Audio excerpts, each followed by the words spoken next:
gracias por la invitación nuevamente.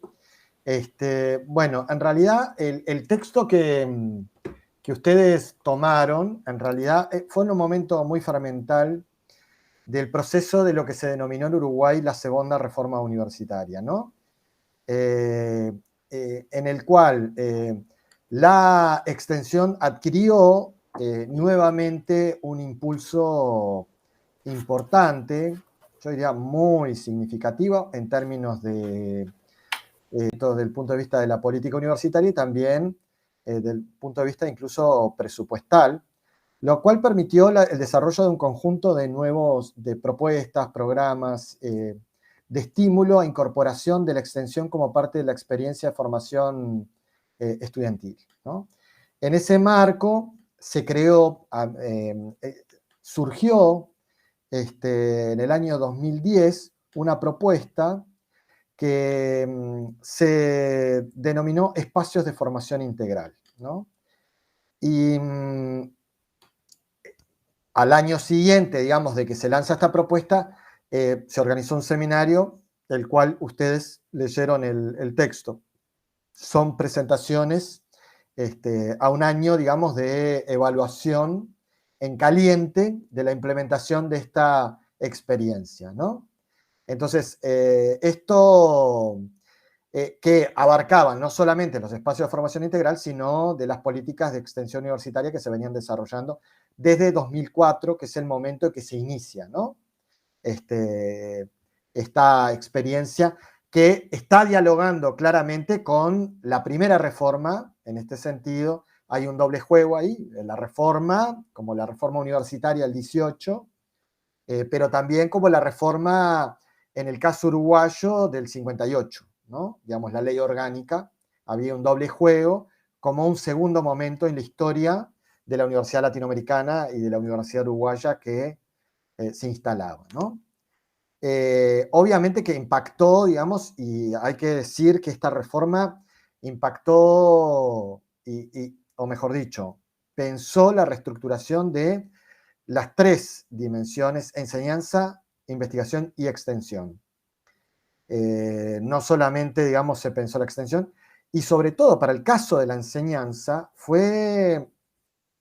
se instaló, digamos, una ordenanza, disculpen que me extienda, pero es como que necesario para entender, la ordenanza de grado, que lo que establecía fue como la partida de función de las estructuras, como se le llamó, tubulares, ¿no?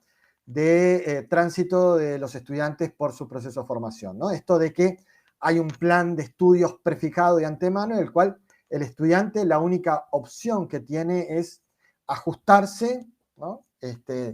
A la propuesta existente. La ordenanza de grado lo que estableció fue un proceso de creditización y estableció pautas para la organización de las carreras, que definieron tres tipos de unidades curriculares, ¿no? Las obligatorias, las selectivas y las optativas y las selectivas, divididas en aproximadamente tercios cada una, ¿no? Entonces, estos casi 2/3 de asignatura, no, 2/3 no, creo que es un poco menos, dependiendo de las carreras, pero era un porcentaje importante de asignaturas optativas y electivas, lo que apuntaban era que los estudiantes pudieran circular, que eso pasa en muchas universidades, pero no ocurría en la nuestra, de poder transitar por otras carreras de la misma facultad o las optativas, de la misma carrera, con orientaciones distintas, o de la misma facultad, o las electivas, que en realidad eran de otras carreras.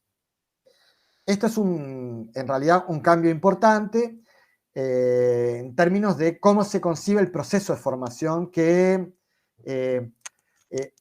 descentra la discusión acerca de cuáles son los contenidos obligatorios que tiene que tener la formación de un médico, de un enfermero, de un arquitecto, de un licenciado en educación o licenciado en enfermería o quien fuera.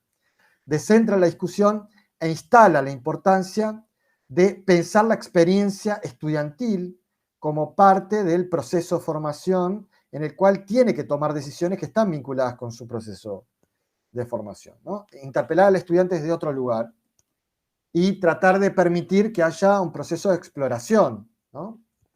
Este es un primer punto. Cambia el lugar del estudiante en el marco de las propuestas de formación. Y junto con esto se incorpora en ese proceso de acreditación la acreditización de la extensión y de la investigación como parte de la experiencia estudiantil también. Entonces, acá hay un conjunto de programas que se desarrollan que van desde programas de apoyo a la investigación estudiantil, los PAIE, que estudiantes presentan proyectos de investigación, los EFI, ¿no? Los espacios de formación integral, donde los estudiantes en el marco de un curso desarrollan una propuesta de investigación o de extensión orientada por un docente o por un grupo docente, hasta, digamos, las propuestas clásicas de investigación, pero que se amplíe también un abanico muy amplio, porque la investigación empieza a desarrollar distintos programas de convenio con el sector productivo y empresas públicas, programas de inclusión social. La investigación también es repensada en esta lógica y se profundiza esta idea de el vínculo de la investigación con los problemas del desarrollo nacional, ¿no? Y el vínculo también y el compromiso con los sectores sociales más postergados por parte de la universidad. Entonces, como ustedes ven, es una reforma que apuntó en varias direcciones y también en el campo de la extensión se pensó desde programas de extensión estudiantil hasta también programas de trayectorias integrales que permitían justamente la articulación de pensar la incorporación de la extensión en el marco de los procesos formativos más allá de una unidad curricular, ¿no? En conjunto con actores comunitarios. En este marco se crean los espacios de formación integral que estaban pensados más que nada vinculados a una unidad curricular y un equipo docente. Y lo interesante que a mí me parecía, más allá de las otras modificaciones que se estuvieran planteando, a mí me parecía que interpelaba el espacio del aula universitaria y de cómo se pensaba la enseñanza vinculada al aula universitaria. Y que, desde mi punto de vista, esto que era la incorporación de extensión e investigación como parte, digamos, del trabajo que desarrollaba un equipo docente vinculado a una propuesta de formación, en realidad era una propuesta de enseñanza, de mi punto de vista. Digamos, yo lo decía, para mí era la discusión que yo intenté instalar en ese artículo es, esto no es solamente una cuestión de discutir sobre la relevancia de la extensión, sino que la incorporación de la extensión y de la investigación como parte del proceso formativo en estudiante interpela, ¿no? El modo en que se piensa la enseñanza universitaria. Y es un proyecto pedagógico, ¿no? Entonces, este es un primer punto que me parecía importante, que era lo que intentaba plantear, porque había actores universitarios que, obviamente, esta jerarquización de la extensión había provocado reacciones. Sobre todo cuando a nivel de rectorado se planteó, bueno, ahora, a partir de ahora, discusiones que se siguen planteando, un docente no solo debe ser evaluado en función de su actividad de investigación, sino también su actividad obviamente, de enseñanza y de extensión. Poner en un rango cuasi similar era como un acto, digamos,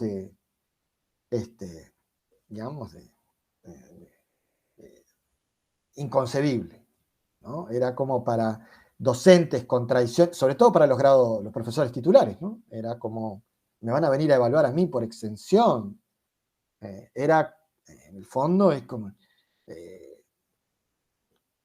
hubo una reacción muy fuerte que, de hecho, el propio proceso reformista en la universidad terminó con la elección de un rector posterior, digamos, a Arocena, Arocena también escribe un artículo, era el rector en ese momento de la universidad y había sido invitado justamente a participar. Humberto Tomasino era el prorector de extensión en ese momento, ¿no? Y Judith Sutz era en ese momento ella estaba en la Comisión Sectorial de Investigación Científica. ¿no? Era la prorectora de investigación científica. Entonces, como ustedes ven, en realidad se estaba pensando, y este texto expresa eso, transformaciones profundas que se están dando en el seno de la universidad y que obligaban a una primera lectura, sobre todo por las reacciones que se estaban produciendo, las reacciones en el seno de la universidad. Y mi intervención modestamente apuntaba a decir, bueno, en realidad pensemos en que esto tiene un impacto más allá de esta reforma universitaria que se está llevando adelante, y en el fondo es una interpelación a las prácticas docentes, y desde ahí tenemos que leerlas, ¿no? Este era un poco el contexto y en qué medida nos ayudaba a interpelar las prácticas, discutiendo en cierta medida la extensión del uso de integralidad que se usa para el lavado y el fregado en educación, ¿no? Todo es integral, digamos, ¿no? Hasta los jabones en polvo ahora son integrales, ¿no? Hay como una cosa de, ¿no?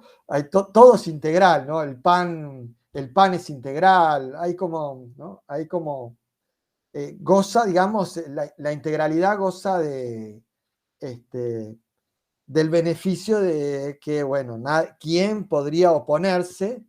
Pero que en el fondo yo les decía, es necesario discutir de qué hablamos, cuál es el sentido, el significado particular que tiene en este momento. Entonces, era reflexionar sobre la interpelación de las prácticas docentes y repensar la particularidad de el significado de integralidad que estaba poniéndose en juego en ese contexto, ¿no? Particular, y que no se transformara en una consigna vacía que sirviera para confrontar, digamos, con los sectores que estaban, ¿no?, objetando lo que se venía haciendo. El eje que yo seguí trabajando tenía que ver con que, para mí, lo interesante de los espacios de formación integral era que, y ahí radicaba la novedad, permitían pensar de otro modo absolutamente diferente la forma en que se articulaban las funciones universitarias, ¿no? Porque si ustedes piensan, las funciones universitarias siempre estuvieron pensadas desde el lugar del docente.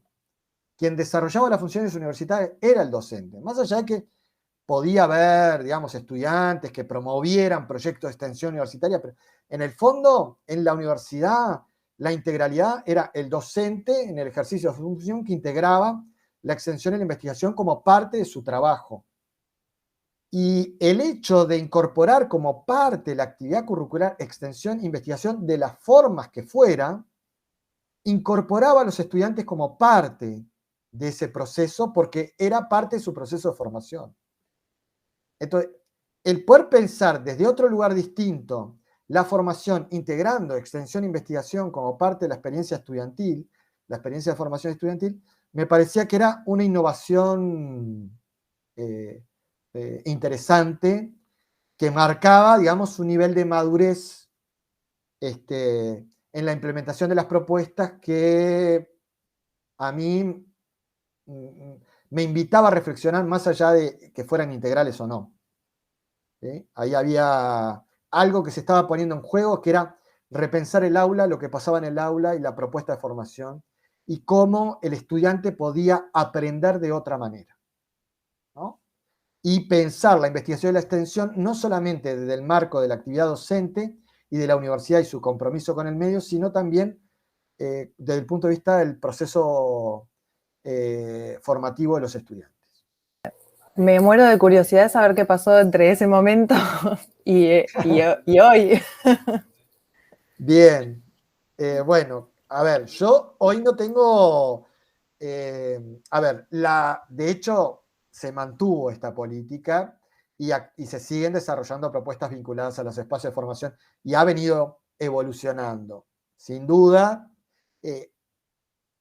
ahí en eso yo no me equivoqué, yo le había dicho, en realidad habíamos discutido en ese momento, yo dije, esto vino para quedarse, más allá de quien lo asuma, y efectivamente, incluso en el rectorado siguiente, que se llamó un nuevo equilibrio, ¿no? La consigna del rector que asumió era un nuevo equilibrio, supuestamente planteando que la extensión se había desequilibrado, ¿no? Se había salido, digamos, del equilibrio en el cual debía estar. En realidad algunos perdieron el equilibrio y por eso reaccionaron, ¿no? Pero bueno, ese rectorado incluso mantuvo los llamados de los espacios de formación integral y esto es por suerte, es algo que convive hoy como parte, digamos, de la experiencia de los docentes y de los estudiantes. Que esto es lo último que les digo en relación a esto, capaz que más para pensar, si quieren, desde el presente, es que interpelaba sobre todo, es decir, la interpelación a la experiencia estudiantil venía porque interpelaba la experiencia docente y los docentes teníamos que empezar a pensar en trabajar con otros docentes. Y este es un punto fundamental que les cambió totalmente la mirada y los estudiantes empezaron a pensar su proceso de formación más allá de ellos mismos, junto con otros estudiantes, esto de aprender a aprender junto con otros, ¿no? Aprender de otro modo y aprender junto con otros, cuando la experiencia estudiantil, sobre todo la universitaria, que intenta acreditar, porque es lógico que intente acreditar, o mejor dicho, ahora había que llamarlo de otra manera, esto de tiene que certificar la universidad que la persona, sobre todo en el caso de un médico, está lo suficientemente preparado como para no matar a un paciente, ¿no? Entonces, la universidad tiene esa función de certificación, ¿no? De saberes, competencias o como gusten llamarse. Y por eso muchas veces se centra la evaluación en lo individual. Y eso estructura el modo en que se organiza la trayectoria estudiantil en la universidad. Entonces, por eso está tan individualizado. Entonces, este tipo de experiencias como empezaron a esto, a pensar de que en un mismo curso había estudiantes que tenían,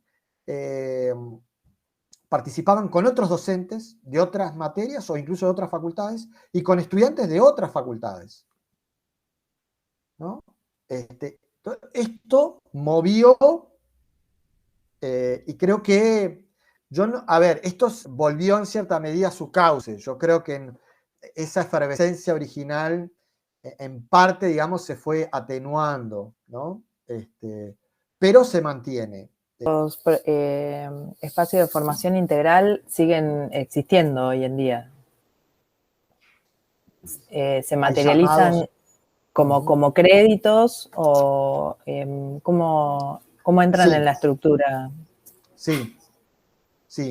En realidad tienen que formar parte de una unidad curricular, no son independientes. Entonces ahí hay distintas posibilidades, o bien que incorporen.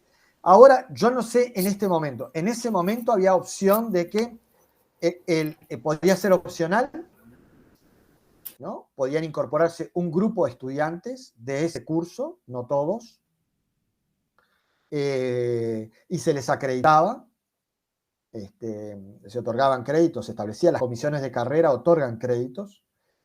Ahora lo que tendió es a que se identificó con el curso. Entonces se amplió, se tendió, porque da mucho trabajo, digamos, además del curso, generar un espacio adicional destinado al acompañamiento. Pero la lógica en su momento era, bueno, no podemos obligar a todos los estudiantes a hacer algo que de pronto no les interesa, o que no tienen tiempo o no tienen la disposición para hacerlo. Entonces ahí hay una tensión en ese punto. Para traernos más al presente, me quedé pensando en esta interpelación en ese momento, digamos, una docencia interpelada desde las otras funciones universitarias y desde pensarse desde la lógica de las trayectorias estudiantiles, tiene la interpelación ahora de pensarse en modos híbridos o de esto que vos decías, bueno, repensar el aula y ahora el aula y la clase son otra cosa, distinta a la que eran. Eso, sí. ¿Ustedes cómo lo están viviendo? Con preocupación, te diría, ¿no? A ver, en primer lugar, yo no sé si a ustedes les ha pasado. Yo acá estoy hablando más que nada, ahora sí, de mi experiencia como docente universitario, porque no no he hecho ningún estudio. Hay compañeros compañeras que han hecho trabajo sobre esto. Yo no. Al principio habíamos hecho un relevamiento, sí, muy incipiente, cuando recién en el 2020. En el 2020 hicimos como una suerte de relevamiento, sobre todo a nivel de maestros de primaria y profesores de enseñanza secundaria, YouTube. Hicimos como un primer relevamiento para ver el impacto y cómo estaban trabajando, ¿no? Y ahí sacamos alguna nota de prensa, pero yo después de ahí lo que queda es mi percepción como docente, mi experiencia docente. Lo que, a ver, lo que uno está, lo que estamos viendo es que tenemos como una, por un lado, cambió el escenario en sentido de, nosotros tenemos más estudiantes actualmente cursando, han ingresado un contingente mucho mayor de estudiantes a la universidad de los que habían ingresado históricamente. Pero realmente es muy significativa la cifra. Y a mí me ha pasado que yo hace años que tengo 2 cursos a cargo y que se ha casi duplicado la asistencia a los cursos a través de la modalidad virtual. Y lo segundo es que yo no constato, digamos, de que haya una disminución de la calidad en los trabajos que se presentan. No, el aumento y el cambio en la modalidad no implicó necesariamente cambio, digamos, en la calidad, en absoluto. Yo no identifico. Sí, lo que constato es como una mayor polarización, en el sentido de a quienes les va bien y a quienes les va mal. Es como mucho más visible. Creo que estos dos extremos se han acentuado. Como mi experiencia docente, ya lo digo. Y no tengo tampoco demasiada evidencia empírica, más que algunas impresiones a partir de lo que, y reflexiones sobre lo que viene ocurriendo, ¿no? Este es un primer, yo diría todo 2020 fue así. Ahora que estamos volviendo a la presencialidad, tenemos otro inconveniente y es, ¿cómo hacemos después de reconocer de que muchos estudiantes que antes no podían asistir a la universidad y que ahora sí lo están haciendo, no volverlos a excluir nuevamente con la vuelta a la presencialidad? Entonces, acá hay un dilema de hierro, ¿no? Que es difícil y que recae sobre la responsabilidad que tenemos como docente y como institución, de repensar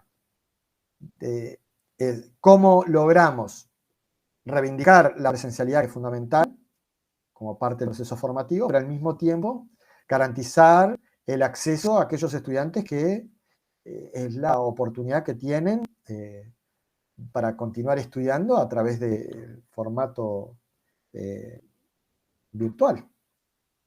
Y ahí se plantea, primero, nos pasó en las primeras clases de que uno está desacostumbrado a la clase presencial, hay como que reaprender. Y segundo, hay que reaprender pensando que es lo que se está tratando de instalar. Nosotros tenemos en facultad cámaras en cada uno de los salones, pero se generan problemas técnicos ya de por sí de entrada. Digamos, primero porque las redes y los servidores no tienen capacidad como para simultáneamente poder sostener la conectividad de todas las clases funcionando simultáneamente en las dos modalidades. Ahí ya tenemos un primer gran problema, que es técnico y se podría resolver, y esperemos que se haga. El segundo es cómo haces para desdoblarte vos en la clase cuando sos un solo docente o incluso siendo dos. De tener en cuenta los que están del otro lado de la pantalla y al mismo tiempo los que están en el salón.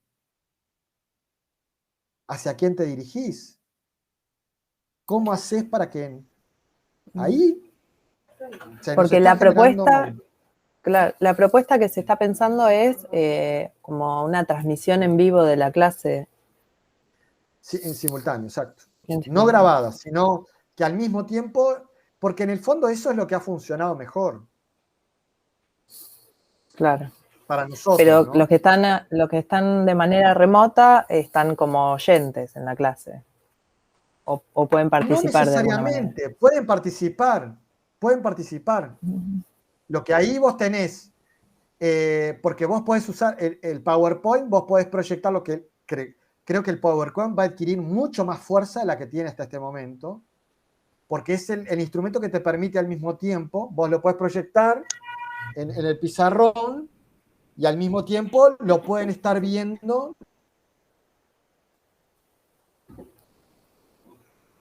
los estudiantes están conectados, ¿no? Entonces, pero el estudiante puede también intervenir, pero claro, eso es formalmente. ¿Cuán factible es que pueda intervenir? Ahí está el desafío, ¿no? Sí, propicia ¿Cómo más haces? una intervención del tipo consulta que una conversación. Sí. Ahí depende un poco las escalas, ¿no? Si vos tenés como nosotros, uno de los cursos que tenemos actualmente tenemos 14 estudiantes, pero fíjense lo que nos está pasando ahora. Tenemos 14 estudiantes, empezamos la presencialidad, ¿no? Al principio se conectaban, igual siempre fue mayor la cantidad de los que estaban conectados que los que estaban presentes. Y tendió hasta la última clase que vino un solo estudiante presencial y el resto conectados. Los voluntariados y la extensión acá en un momento se empezó a conversar como la posibilidad, de hecho muchos estudiantes también se sumaron a los voluntariados en esta búsqueda de reconectar con las prácticas durante esta época. También se fue situando la extensión o la posibilidad de esta función universitaria, también facilitando o ofreciendo un espacio para prácticas en terreno que de otra manera no podrían estar teniendo. Es una oportunidad para la extensión, sí.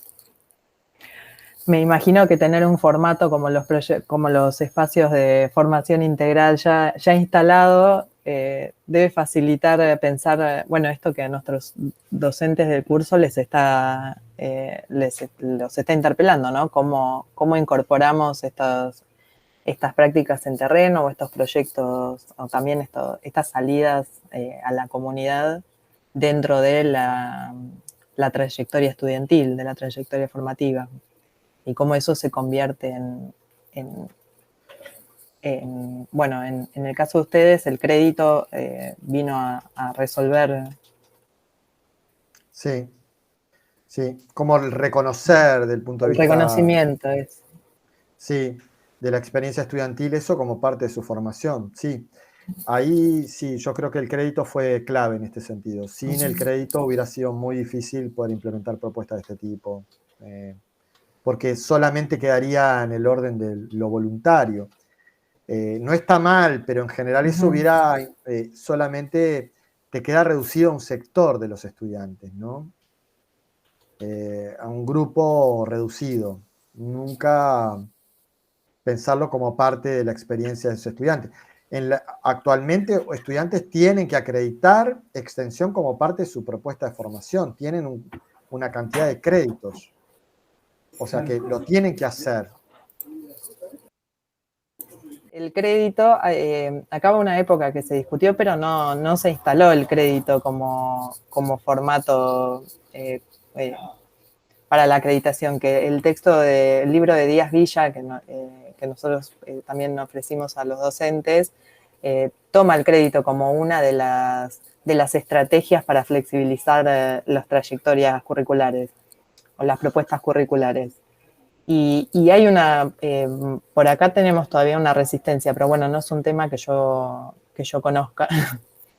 Mirá, nosotros también, y hubo mucha resistencia al principio, se identificó, y hay docentes que siguen objetando que esto es Bolonia, ¿no? Crédito, sinónimo, Bolonia y mercantilización, esto de, ¿no? Como que van casi sin solución de, uno viene a consecuencia de la otra sin que, digamos, haya ninguna mediación. Y ahí me parece que tiene que ver también con cómo se dan las discusiones pedagógicas, que rápidamente nos atrincheramos a favor y en contra en lugar de discutir el sentido que puede tener en el marco de lo que uno se propone hacer. Yo ahí me parece que hay que ser más, en ese sentido, menos dogmático y más pragmático, ¿no? Y creo que en educación somos como muy... Que lo entiendo porque se están dando en forma simultánea procesos de mercantilización de la educación a escala global. Y es muy difícil plantearse a veces cómo pararse frente a esos procesos. Entonces a veces la resistencia parece como que por momentos hay que hacerlo, ¿no? Como la única alternativa posible. Pero me parece que ahí les confieso que este fue un punto fundamental para introducir flexibilidad en la universidad y en los trayectos de formación. Fue fundamental. Sí, sin duda fueron una serie de condiciones como más estructurales, más macro, que de alguna manera permitieron introducir discusiones, instalarlas, sí, con todas las incomodidades y dilemas que eso genera, pero instalarlas desde una decisión más, bueno, eso, de política académica, que de alguna manera echa a correr los múltiples efectos que luego allí acontecen. A mí me quedé pensando entre el inicio de la conversación, digamos, de tu presentación en relación a las distintas interpelaciones, a la práctica docente, al aula universitaria, a la práctica de enseñanza, al lugar que estaba pensado también supuesto en la creación de los espacios de formación integral, en el lugar que estaba supuesto en el proceso de los estudiantes, de cómo aprenden los estudiantes y de cómo formamos los docentes en la universidad pública. Me queda como la contracara ahora de pensar en este contexto de distanciamiento, en este contexto donde lo colectivo tuvo tantas sospechas, ¿no? Digo, de que encontrarnos, seguir pensando en la formación colectivamente, encontrarnos en las instituciones, hacer las aulas, llenar las aulas de estudiantes y docentes en torno a la formación, me deja como la sensación de, bueno, qué nuevas preguntas a esos encuentros nos devuelve este contexto, donde está siendo muy complicado volver a pensar cómo encontrarnos y cómo encontrarnos al servicio de pensar las problemáticas sociales que también este contexto nos deja, ¿no? Nos atraviesa, nos interpela como universitarios, como profesionales, como ciudadanos, digo, cómo volver a conectar aquel viejo espíritu, por decirlo de alguna forma, con los nuevos problemas que la formación universitaria está teniendo producto de los efectos enormes y absolutamente desiguales en el mundo entero de la pandemia. Y también pensaba en lo potente, digamos, para los estudiantes, porque luego el abordaje de las problemáticas sociales, el abordaje de los problemas de nuestro contexto, de nuestro territorio, son con otros, ¿no? Ahí también esa condición de posibilidad, afortunadamente, también interpela un modo de aprender y de enseñar que es necesario, porque luego no hay ningún espacio de trabajo donde intervengamos solos, solas, claro, sin dilemas, sin fisuras, sin otras perspectivas, sin otras voces, que eso esté pensado intencionadamente desde un proyecto curricular, desde las instituciones, me parece que, bueno, que genera muchas más condiciones de posibilidad que cuando no existe, sin duda alguna. Sí, totalmente de acuerdo contigo. En relación a la primer cuestión, sí, ¿cómo volver? A mí me parece que yo obviamente que no tengo la respuesta, simplemente tengo preguntas, igual que vos, como lo has planteado, ¿no? Son más preguntas que respuestas. Lo que no debería sacrificar la vuelta es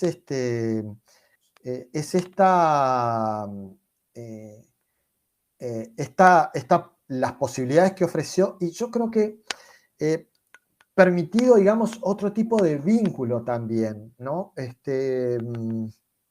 Porque hay como la experiencia, no sé si, la experiencia, ¿qué les pasa a ustedes? Pero la experiencia del aula virtual, la experiencia virtual de tener que dar clases, o no sé cómo nombrarla, porque tendríamos que también poder nombrar de qué fue lo que pasó, fue todo tan rápido, en realidad ocurrió, tuvimos que salir a improvisar, no fue algo planificado, salimos del trance y recién ahora estamos empezando, ¿no? a reflexionar sobre lo que pasó, ¿no? Entonces, el poder, como nombrar, estaría interesante. Entonces, hay como, por un lado, uno se encontraba cuando se conectaba, digamos, con enormes dificultades de parte del otro lado, de los estudiantes, de repente, de conectividad. Muy variado, estudiantes que tenían sin problema conectividad, porque de última, bueno, tiene un buen servicio de internet y tenía condiciones desde su casa como para poder hacerlo, hasta quienes estaban usando los datos, ¿no? De los pocos datos y cargaban el celular para poder conectarse con el celular y poder seguir la clase. Y en ese marco, incluso estudiantes que pedían, por favor, que se graben las clases para que yo lo pueda escuchar en algún momento cuando lo pueda hacer, ¿no? Hay como una gama muy amplia, entonces cuando pensamos esto de la experiencia del aula es muy variada. Entonces hay como creo que se generaron distintas estrategias y tendríamos que poderlas pensar. Pero de los estudiantes que se conectaban en el momento, yo no sé si a ustedes les pasó, de que había dos tipos, digamos, estudiantes que en realidad empezaron a de pronto tener mayor participación y estudiantes que aparecían como pantalla negra y que uno no sabía qué estaba pasando del otro lado. Era como muy extremo, como en la clase, pero con otros actores, ¿no? En la clase también tenemos los alumnos que no intervienen y que uno no sabe muy bien durante mucho tiempo qué es lo que pasa con ellos, y de los otros que buscan estrategias para hacerse más visibles, ¿no?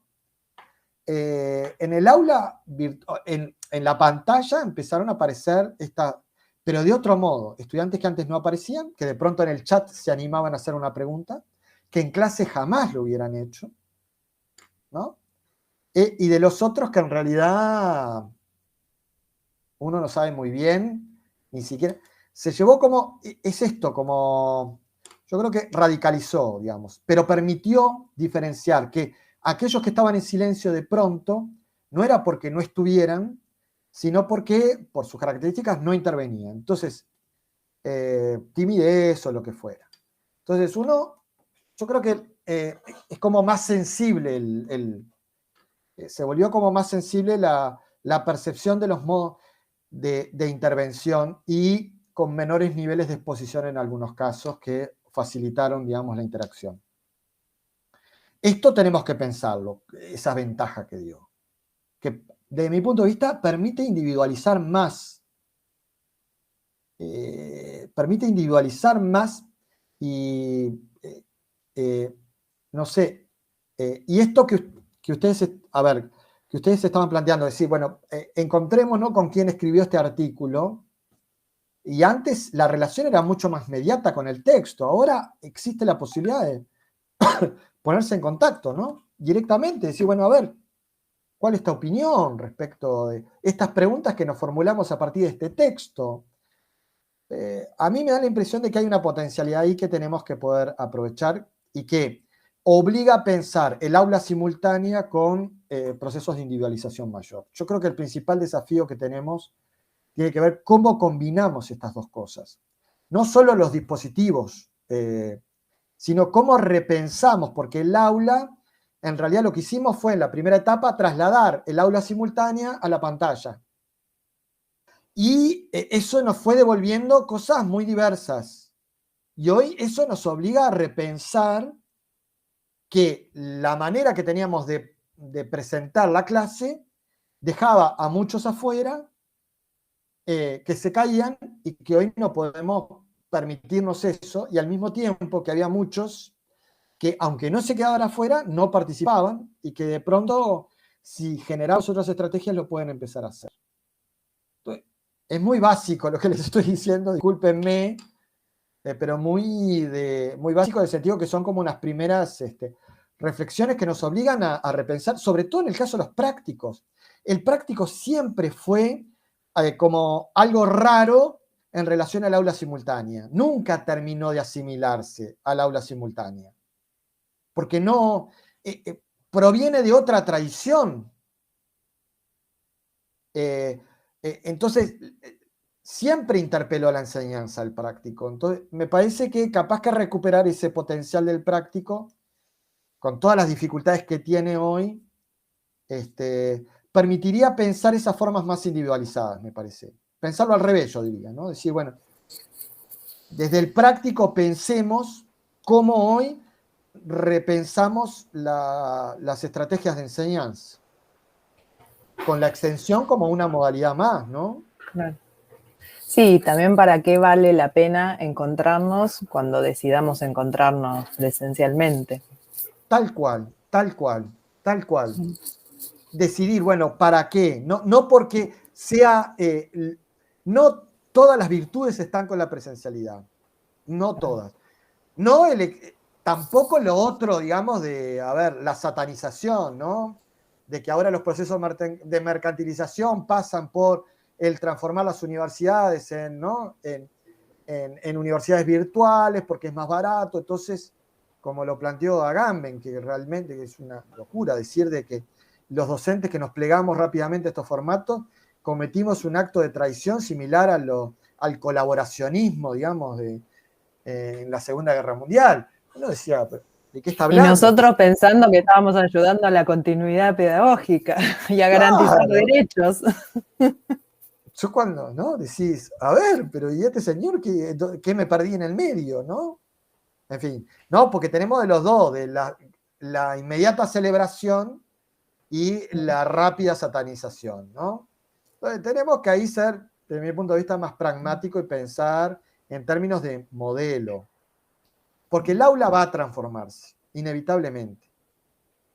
Sí, el pensamiento pedagógico no puede ser de estar orientado a detenernos. Sí, esta sana resistencia que decías hoy, bueno, en algunas cosas sí, tenemos que pararnos de manos y resistir, pero no puede significar lo pedagógico, pensamiento pedagógico, detener.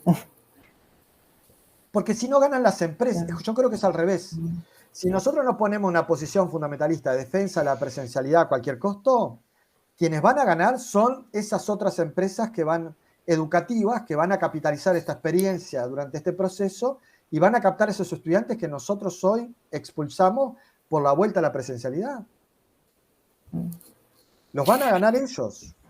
El mercado los va a ganar porque les va a ofrecer una... Claro. Ahí tenemos un dilema de hierro, me parece, ¿no?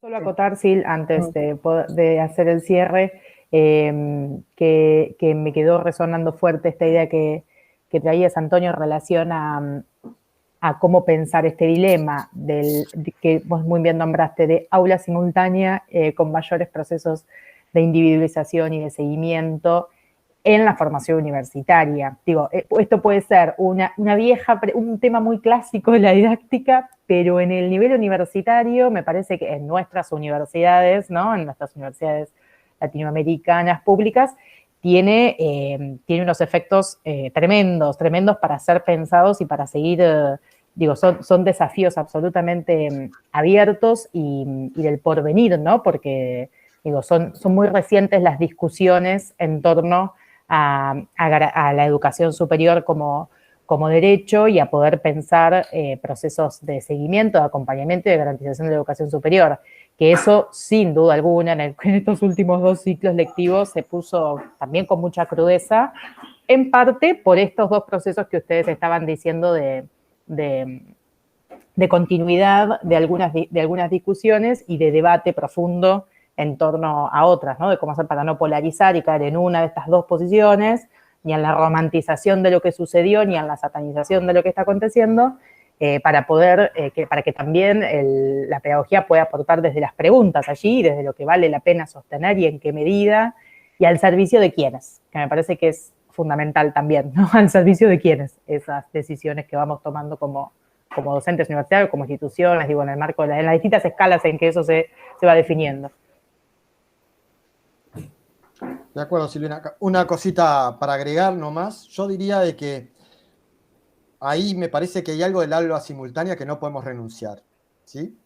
De la propuesta que es esta, que lo estructura, que es esto de... el principio que estructura el aula simultánea es todos pueden aprender todo.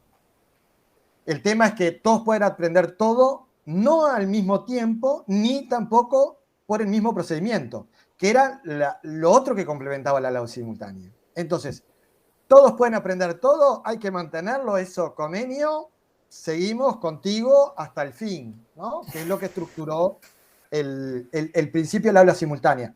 Lo que tenemos que poder pensar, porque en realidad frente al aula simultánea homogeneizadora, ¿qué tenemos como respuesta? El homeschooling, ¿no? Es decir, esto del extremo de la singularización de una familia que dice, nuestros hijos requieren una formación singularizada y la mejor que le podemos ofrecer es la que le damos nosotros. Como tendencia Y la más opuesta. cercana a nuestro pensamiento.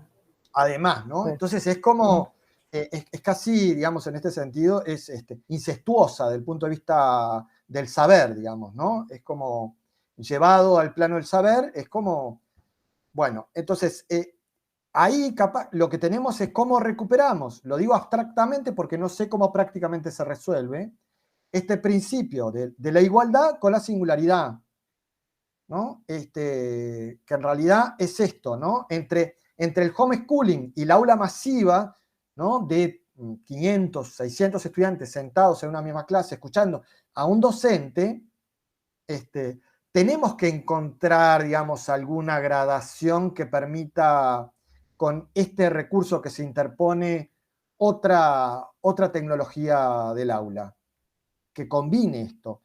¿Cómo puede ser? Está claro de que la flexibilidad no puede ser que la trayectoria tenga que ser la misma en el proceso de formación. Los currículum que se apegan a ese principio de la igual trayectoria debieran de alguna manera ponerse en tensión para obtener el mismo resultado. Ahora bien, también es cierto que necesitamos espacios de encuentro de los estudiantes. Y no puede ser que cada estudiante tenga tan singularmente su experiencia que no haya ningún punto de contacto con los otros respecto de su proceso de formación. Entonces, entre esos dos extremos tenemos que poder pensar experiencias colectivas de formación con reconocimiento de trayectorias singulares. ¿Cómo se va a hacer esto? Me parece que es gran parte del desafío, pero ahí tenemos que salir de los esquemas y poder pensar la potencialidad de las herramientas, ¿no? Esto. Yo me animo a hacer la pregunta que estaba pensando, tal vez no tiene respuesta, ¿no? Pero pensaba, bueno, que estamos situándonos en el ahora, por ahí cerrar con un ejercicio de futuro. Viste que hay imaginarios que nos están alimentando no solamente en la docencia universitaria, sino en el trabajo, en las crianzas, en los modos de conectarnos con otros, de bueno, cómo va a ser nuestro futuro, si nos vamos a ir convirtiendo acercándonos a ser más androides que humanos, a robotizar nuestros vínculos, a mediatizar, digo, en esa clave, vos en 5 años, ¿qué tareas te imaginás que va a componer nuestra función docente universitaria? ¿Cómo nos imaginás más cercano a los robots que a los humanos? ¿Sabes qué? Yo creo que esto inevitablemente nos va a obligar a revisar la estructura de organización del trabajo docente. Para mí el asunto está ahí. Me parece que la estructura de cátedra tendría que erradicarse. Digamos, es decimonónica. Esto de, ¿no? 5 grados, no sé en el caso de ustedes, pero 5 grados, ahora estamos discutiendo un nuevo estatuto, está bien, pero en el fondo hay como una matriz que se sigue manteniendo. Deberíamos ponerlo en cuestión en el sentido de que quizá debiera ser más colectivo. Yo me imagino una docencia más colectiva. El tema sería pensar un poco más de qué manera podría ser. Los espacios de formación integral nos dieron una pista, creo, en esto de que las unidades curriculares debieran poder pensarse en forma conjunta y tener espacios de coordinación y de trabajo conjunto. Más allá del taller o de la práctica profesional. Esto de volver más colectivo el trabajo me parece que si nosotros no lo hacemos, no lo transmitimos. No lo podemos transmitir. Exacto. Antonio, muchas gracias. De ambas. Bueno, me alegro mucho. Para mí también fue un gusto.